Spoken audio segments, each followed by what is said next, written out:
Bienvenidos acompañantes, hoy traemos un vídeo sobre descubrimientos mexicanos. Muchos de ellos, la mayor parte del mundo, no tienen idea que son originarios de México. Así que vamos a ello. Los inventos. Estos son cualquier aparato, máquina o dispositivo que nos haga la vida mejor o que facilite algún proceso. La palabra invento proviene del latín inventus, y esta a su vez está compuesta por el prefijo in, que significa hacia adentro, y ventus, que significa venir, es decir, que viene de adentro, del interior de nosotros. Un invento debe ser único e innovador. Inventar consiste en descubrir y a su vez fabricar algo que no ha conocido nadie más. Este dependerá mucho de la creatividad de la persona, es decir, nace de su imaginación. Simplemente se pensó y se materializó.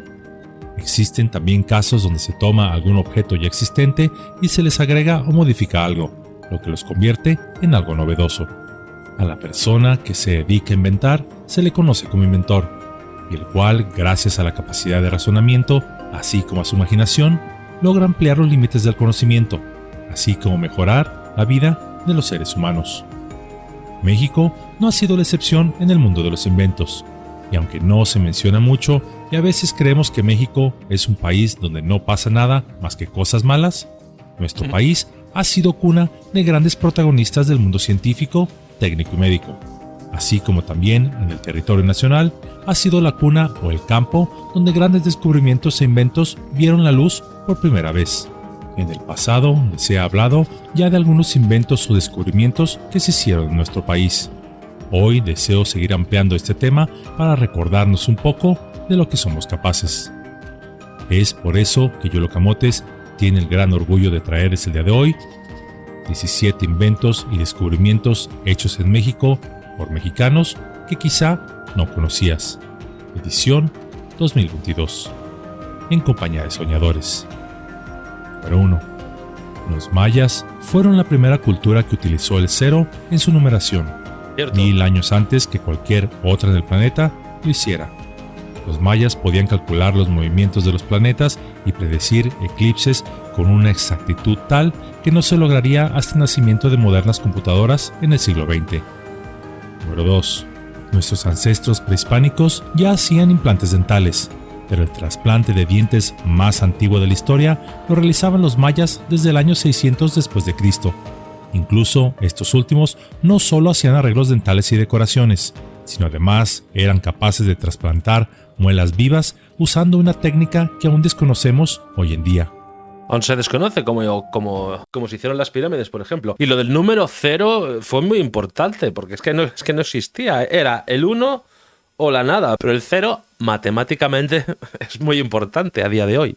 En 1555, el fraile dominico Bartolomé de Medina, de origen sevillano, descubrió en la hacienda del Beneficio de la Purísima Grande, en Pachuca, hoy en el estado de Hidalgo, un método para extraer plata empleando mercurio, llamado amalgamación, el cual era mucho más eficaz que los métodos empleados hasta ese entonces. Toda una ingeniería. Número 4. El vanadio, el elemento químico número 23, fue descubierto en el año de 1801 por el sabio naturalizado mexicano, el doctor Andrés Manuel del Río, en los laboratorios del Real Seminario de Minas de la Nueva España. Iberdrola, Endesa y Naturgy no quieren que hagas esto. Ay, qué gusto da. Pero la realidad es... Y al cual le daría el nombre de eritronio. Pero cuando un químico francés declararía públicamente que el elemento descubierto por el doctor del Río era solo cromo impuro, el doctor Manuel detuvo sus investigaciones. 30 años más tarde, el sueco Sällström le daría el nombre de vanadio, en honor a una diosa de la mitología escandinava, siéndose así hoy en día en el mundo, y olvidando a su verdadero descubridor. Este metal se emplea en la producción de aleaciones especiales. Por cierto, aunque nacido español, Del Río vivió 56 de sus 84 años de vida en México. Apoyaría la independencia de la Nueva España de la península ibérica.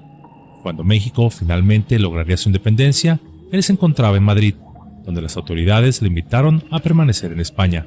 No obstante, él respondió: «Es verdad, nací en España, pero mi amor, mis simpatías y mi corazón estarán siempre en México». Cierro la cita. Ya existía esto desde el siglo pasado. A vivir por el resto de sus días en la hoy República Mexicana. Número 5. En 1841, el doctor Leopoldo del Río de la Loza descubrió el ácido ursólico, el cual posee grandes beneficios, pues combate el crecimiento de tumores en la piel. Es un antiinflamatorio natural, Toma ya. reduce el dolor, es un antiséptico natural, retrasa la edad celular, es decir, nos hace ver la piel más joven, Oh. aumenta la capacidad de memoria del ser humano, reduce los niveles dañinos de colesterol y triglicéridos, es auxiliar en tratar la diabetes, al disminuir los niveles de glucosa en la sangre, disminuye el ritmo cardíaco para personas con alta presión, previene la arteriosclerosis y además detiene hemorragias. Se estudia actualmente sus posibles beneficios en personas que padecen Alzheimer. Esto por mencionar tan solo algunos beneficios, entre otras cosas más. A día de hoy se usa También mucho, el doctor Leopoldo montaría la primera fábrica en el país de ácido sulfúrico. El doctor Leopoldo dedicaría gran parte de su vida a la investigación, y los resultados de estas investigaciones serían publicados en las principales revistas científicas mexicanas del siglo XIX. La mayoría de sus artículos promovían el crecimiento científico del país y se enfocaban al estudio de productos naturales locales que pudieran beneficiar a la población general de México. Por cierto, la mayor parte de sus ganancias de su trabajo como empresario y científico no las dedicó a guardar su dinero en un cajón, en un banco o viviendo una vida de lujos y excesos, sino que las dedicó a equipar de instrumentos científicos a las escuelas más desfavorecidas del país. Muy bien. Pues durante sus viajes en la República Mexicana, al encontrar una escuela que veía necesitaba recursos, él personalmente se encargaba de equiparla. Pero su vida no solo se quedó en la industria, la medicina y la filantropía. En 1847, cuando los Estados Unidos invadieron México para traernos democracia y libertad, irónicamente hablando, el doctor Leopoldo inmediatamente organizó a un grupo de médicos que, armados con rifles, escopetas, machetes y todo lo que pudiera enviar al enemigo al más allá, se unirían al batallón Hidalgo, y que aún sin tener experiencia militar, presentarían una heroica resistencia, ¿Se unió? causando importantes bajas en contra de las fuerzas bien pertrechadas de los Estados Unidos. Mientras que al mismo tiempo, Santana y Valentín Gómez Farías defenderían a la patria con una lluvia de buenos deseos y oraciones. Qué buen hombre, ¿eh? Valiente, solidario, inteligente, creativo. El doctor Leopoldo murió a los 69 años de edad, dejando instrucciones precisas que al morir no se hiciera aviso alguno a nadie, ni escándalo, ni honores, y que se enterrara en secreto. Y así se hizo. Y como dicen por ahí, murió con las botas bien puestas. Número 6. Sí. La máquina para hacer tortillas fue inventada en el año de 1904 por los señores Everardo Rodríguez Arce y Luis Romero, y la cual producía 16,000 tortillas por día. Su invento se debió a que los señores gustaban de dar grandes comidas para sus amigos y familiares, y donde las tortillas eran el producto que más se consumía, por lo que hartos de tener casi siempre a un ejército de mujeres haciendo tortillas continuamente, idearon la manera de hacerlo de manera más automática. Número 7.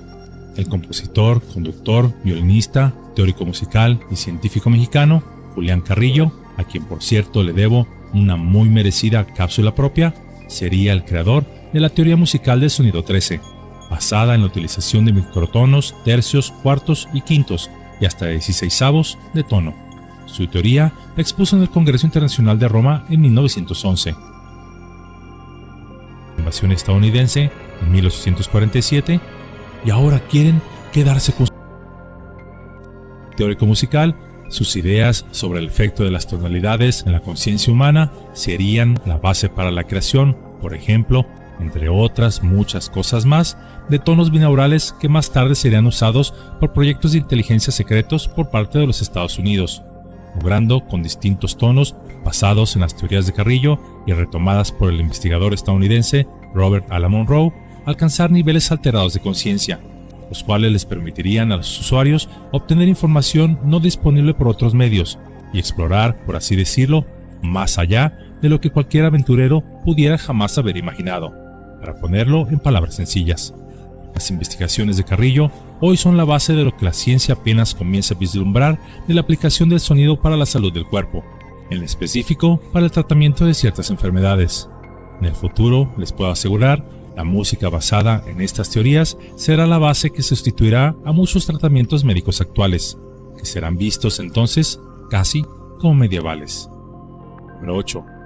El mexicano Ernesto Gil Olvera, inventor musical, fue capaz de crear el primer órgano que imitara la voz humana.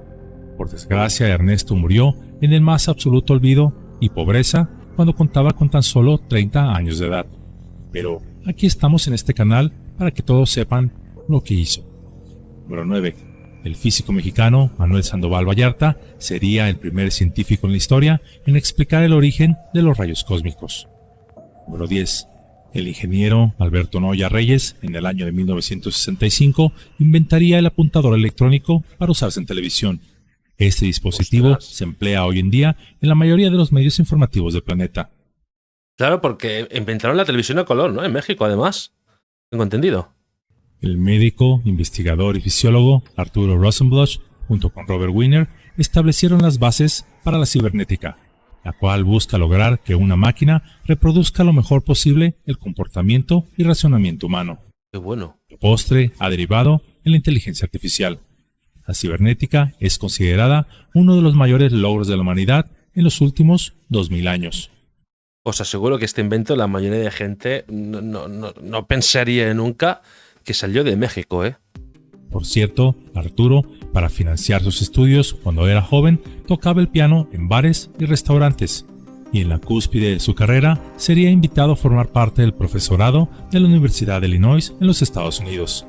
Pero como requisito le solicitaron que se naturalizara estadounidense, a lo cual él amablemente declinó, pero muy en privado comentaría con un grupo de amigos: estos gringos primero se roban México, refiriéndose a más de la mitad del territorio nacional perdido durante la invasión estadounidense en 1847, y ahora quieren quedarse con sus mentes también. Pues ¿quiénes se creen estos pendejos? Número 12. El médico mexicano Maximiliano Ruiz Castañeda desarrollaría una vacuna bivalente contra el tifo en el año de 1940, la cual se usó con gran éxito en los soldados aliados durante la Segunda Guerra Mundial. Número 13.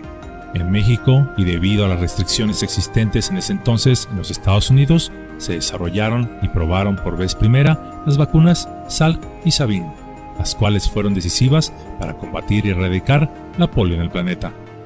Número 14. El médico militar Carlos Adalid publicó en su tesis de 1930 de la Escuela Médico Militar de México la propuesta, entre otras muchas más, de la estimulación eléctrica del corazón para personas con problemas cardíacos. No muchos lo tomaron en serio en su momento, pero 30 años después esto se puso en práctica y hoy los marcapasos son una realidad, dando una segunda oportunidad de vida a una gran cantidad de personas. El marcapasos, con lo importante que es eso. Estamos viendo medicina, tecnología, ingeniería. 15.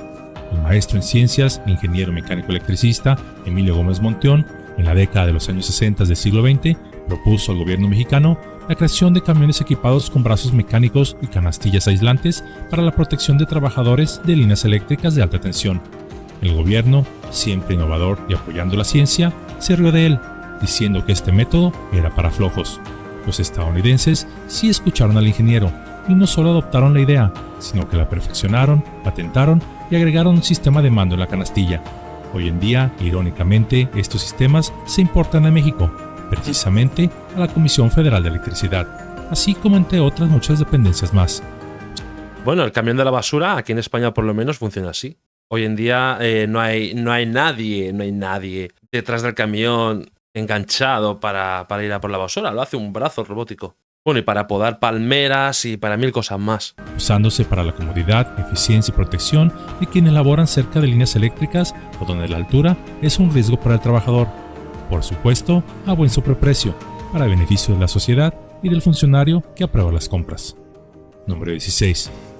Los fritos. El delicioso aperitivo prácticamente conocido y consumido alguna vez en la vida por todos, fue una invención del regiomontano Gustavo Holguín, el cual vendió su receta por $100 a la empresa Highland Park Confectionery, pastelería Highland Park, ubicada en San Antonio, Texas, en los Estados Unidos.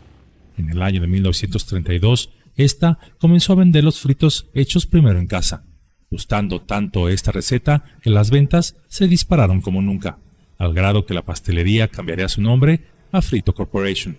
Hoy en día la empresa se denomina Frito-Lay, y la cual pertenece al conglomerado estadounidense PepsiCo. Frito-Lay tiene ventas globales por 16 mil millones de dólares, lo cual son muchos fritos. Por cierto, la historia oficial ha querido dar la autoría de los fritos a un estadounidense. Pero para eso estamos aquí, para intentar enderezar un poco de esa historia que a veces se quiere desviar. Y me parece muy bien, porque me parece totalmente injusto que el que lo inventó no se le ponga un nombre. Número 17. A inicios de la década de los años 20 del siglo pasado, el médico mexicano Eliseo Ramírez Ulloa publicó sus descubrimientos sobre un sistema de detección de cáncer a través de frotación celular, mejor conocido hoy en día como Papa Nicolau. Pero ante la poca o nula difusión de su descubrimiento, este pasó inadvertido. 6 años más tarde, el griego Giorgio Papanikolaou, quien sí había leído la publicación de Ramírez Ulloa, llegaría a las mismas conclusiones, pues Papanikolaou para ese entonces también estaba investigando el mismo sistema.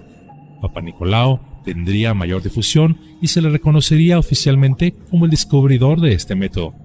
Pero Papanikolaou, un tanto molesto y avergonzado por la confusión, reconocería públicamente y como todo un caballero, durante varias veces en su vida, el doctor Eliseo como el descubridor. No obstante, no se le reconoce como tal. Eliseo Ramírez fallecería en el año de 1940, sin ver a su descubrimiento puesto en práctica de manera masiva, pero el cual les ha salvado la vida a millones de personas en el mundo. Estos fueron tan solo algunos de los inventos e innovaciones de la mente de mexicanos o que se dieron en territorio nacional. Muchas veces creemos que tan solo porque en las redes sociales, en los buscadores en internet o en los medios masivos de comunicación, cuando se refieren a México, y tan solo se habla de él con malas noticias, que esa es la realidad de nuestro país. Una tierra peligrosa, desolada, donde es el todos contra todos. Totalmente cierto. Por eso a mí me gusta que se reivindique esto, y cuando empecé a ver vídeos sobre México me sorprendió tanto ver toda la potencia que había allí, toda la tecnología, todos los edificios altos de las ciudades, la gente de allí, cómo es, pues sorprende, ¿no? Cómo puede ser tan opuesto lo que te dicen a lo que eres capaz de ver. Aunque todavía no haya ido a México, que iré. Muy inspirador el vídeo, con muy buenos mensajes. He podido aprender mucho de esto, por lo cual estoy muy contento. Compañeros, me despido con un besazo y nos vemos en el próximo vídeo. Chao.